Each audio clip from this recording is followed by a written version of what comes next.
Պատուհան դեպի Երևան եռաչափ լուսանկարներով ալբոմը տուրիստներին մայրաքաղաքի տեսարժան վայրեր է հրավիրում։ Մեկ այլ ալբոմի էջերով կարելի է շրջել նաև գիշերային Երևանում։ Տուրիստական քարտեզում տեղ ունենալու համար փորձում են Երևանը ներկայացնել մշակութային կերպարով։ Փորձելու ենք ստեղծել ավանդական միջոցառումներ, որոնք որ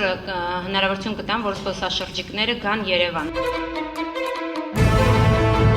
Երևանը կունենա նաև տուրիստական բրենդ, գլխավոր իմիջը որոշվելու է մրցույթի միջոցով, հայտարարված ժամկետը երկարացվել է մինչև մարտի 15-ը։ Դրան կհաջորդեն հանրային մասնագիտական քննարկումները։ Մրցույթին կարող են մասնակցել մարքեթինգային բոլոր ընկերությունները եւ անհատներ։ Երևանը այսօր որպես զբոսաշրջային բրենդ դեմք չունի, ոնց որ հստակ կարող ենք ասել Փարիզ ունի Էյֆելյան աշտարակ։ Ոչ միայն պատկերի, այլև բառային բրենդ են որոշելու Երևանի կարգախոս։ Մինչ այդ աշխատանքներ են տարվում, որ օտարերկրացին մայրաքաղաքում քարտեզների ցուցանակների օգնությամբ շուտ կողմնորոշվի։ Կբացվի նաև զբոսաշրջային տեղեկատվական կենտրոն։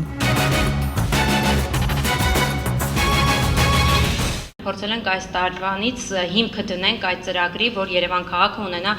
իր առաջին տուրիստական կենտրոնը։ 2012-ին Հայաստան այցելած մոտ 603,000 զբոսաշրջիկներն ավելի շատ զբոսնել ու շրջել են մայրաքաղաքի կենտրոնում։ Հոսքերը գուցե նաև ուղղվեն Երևանի պատմության եւ Էրեբունի թանգարաններ։ Այդ առաջարկով քաղաքապետարանը դիմել է տուրիստական գործակալություններին։ Իզաբելլա Հովհաննիսյան, Նարեկ Եղիազարյան, ժամը լրատվական։